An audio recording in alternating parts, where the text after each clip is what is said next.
a pawn. Alright, let's have a look at another game I played, the simul. Well, let's have a look at this game, which to be honest, I played terribly in the opening, and I should probably have lost. Okay. I just read the course on Chessable, but you can check out the site. Chessable is a pretty cool site, actually, by Jan Gustafsson on e4, e5, so I decided to give it a try, test my knowledge. And here c3 I've never seen. I should just have taken on e4. This was my instinct as well. Thought, let's say rook e1, what happens then? Then I have knight c5. Wow, and I can force... yeah, I think the idea is that after knight takes e5, I have the move knight d3. And now, just look guys, look at how much control I have over this d3 square. My opponent will really struggle to develop these pieces, so this would have been very good for me. I did notice the move knight c5 in this position, to be honest.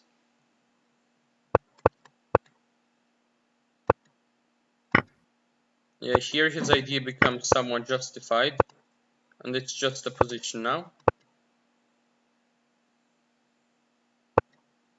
Yeah, rook e8 allows queen e4, so I should maybe... the computer notices the idea of queen c8, and after queen e4, I can simply move one of these knights and defend the knight on d5, as I don't have to worry about my bishop on g4 hanging. Wow, queen c8 is a very neat move for sure, very beautiful move, queen c8. Yeah, chess is a beautiful game, what can I say? And here I should obviously not give away my bishop and go bishop e6. Somehow I just forgot about this move during the game and took on f3. And suddenly I am much worse because I gave my opponent the bishop pair. Yeah, now I am a lot worse. Because my opponent is able to just take a pawn here. Here, yeah, queen e6 is of course slightly better, so I don't lose the pawn on c7 as well. But I went for queen f5, and now I'm just down 2 pawns actually. I'm just completely losing. I tried to play on a little. And I got bishop d4, and here I have some greater chances. And I should obviously not have chickened out with queen takes b2.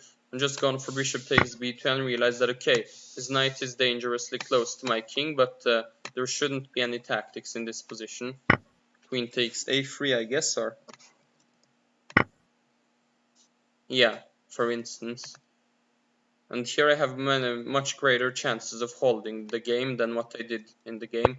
And here I also played inaccurately, I feel.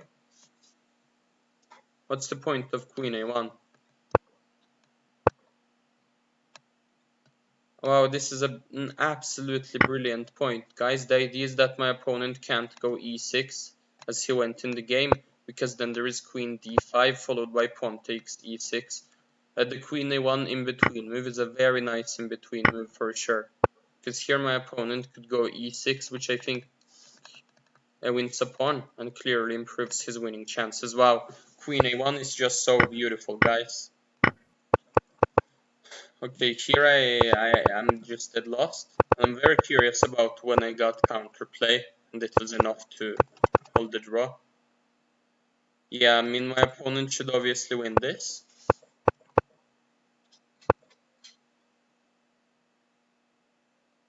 Yeah, he has a very nice maneuver. He can maneuver his queen to...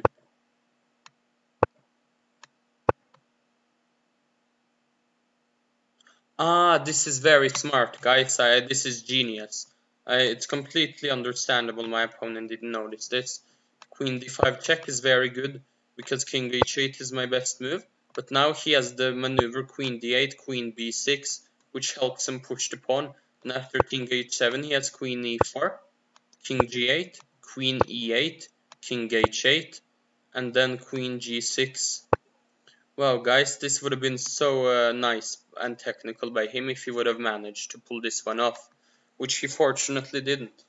The idea is that after queen g6, if I move my king, my opponent will simply take my queen on a6, so I'm obligated to take his queen on g6, pawn takes g6, king takes g6, and suddenly this pawn on a5 is unstoppable as the queens have been traded off the board, and this pawn has gained value.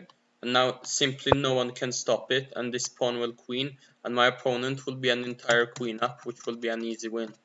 Wow, this would have been so technical by him, the maneuver of queen d8, queen b6, helping his pawn push further. The queen on b6 even protects the pawn on f2 as well, so it would have been so nice by him. Fortunately, he played g4 instead.